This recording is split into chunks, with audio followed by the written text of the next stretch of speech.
تقدیر کے جو عام عقیدے میں ہم تقدیر کہتے ہیں اس کے دو پہلو ہیں۔ ایک پہلو ہے ما اصاب علی الانسان، جو کچھ انسان پر آتا ہے مصیبت، جیسے ابھی آیت میں نے پڑھی ما اصاب من مصیبت فی الارض ولا فی انفسکم۔ ہم ہر وقت زد میں ہیں، کوئی تکلیف آ گئی، کوئی مصیبت آ گئی، کوئی بیماری آ گئی، کوئی حادثہ ہو گیا، کوئی بچہ فوت ہو گیا، کوئی عزیز جو ہے وہ فوت ہو گیا، یہ ہر وقت حوادث ہے۔ تو جو بھی کچھ پیش آتا ہے وہ علم خداوندی میں ہمیشہ سے تھا۔ یہی وجہ ہے کہ ایک اور حدیث ہے ابن الدیلمی سے، لمبی حدیث ہے وہ، لیکن اس کے اندر جو آخری ٹکڑا ہے وَتَعْلَمَ، یعنی انسان کے نجات کے لیے لازم ہے کہ یہ بات بھی تم جان لو انما اصابک لم یکن لیخطئک وانما اخطأک لم یکن لیصیبک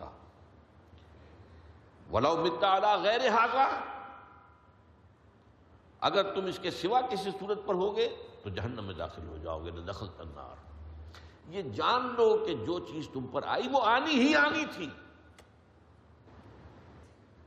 دیکھیے ہوتا کیا ہے، کاش کہ میں اگر یوں کر لیتا تو یہ نہ ہوتا، بس یہی ایمان بالقدر کے منافی ہے۔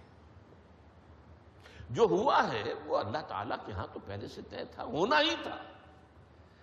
تمہاری کوئی تدبیر، کاش کہ میں اس وقت یہ کر لیتا، یہ لو، اسی لیے ایک حدیث میں الفاظ آئے ہیں ان کلمۃ لو تفتح عمل الشیطان، اس لو سے، کاش، اس سے شیطانی عمل شروع ہو جاتا ہے۔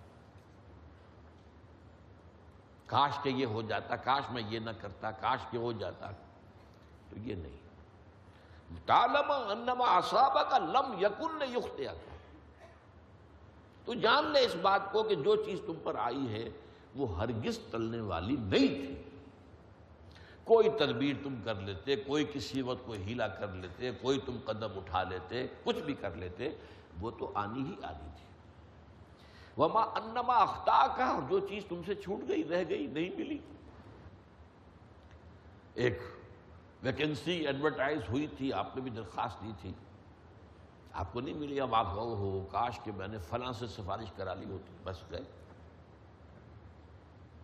تو جو چیز چھوٹ گئی وہ چھوٹ جانی ہی تھی، اس میں قطعاً جو ہے کوئی شکل، کوئی تدبیر، کوئی سفارش، کسی طرح کا کوئی بھی ہیلا، کوئی جو ہے اس پہ کارگر نہیں ہو سکتا تھا۔ لم یکن لیصیبک وَبِتَّ عَلَىٰ غَيْرِ ذَلِكَ، اگر تو اس کے سوا کسی کیفیت پر تیری موت واقع ہوئی، اگر یہ یقین نہیں ہے، یہ ہے تقدیر کا وہ مفہوم کہ جس کا تعلق ہے عَلَىٰ مَا أَصَابَ الْإِنسان، جو انسان کے اوپر وارد ہو رہا ہے، اس کے ضمن میں تقدیر کا مفہوم کیا ہے کہ جو ہوا ہے وہ تو ہونا ہی تھا، اس میں تو کسی شک و شبے کی گنجائش ہی نہیں، بالکل قطع اللہ تعالیٰ کا فیصلہ ہے۔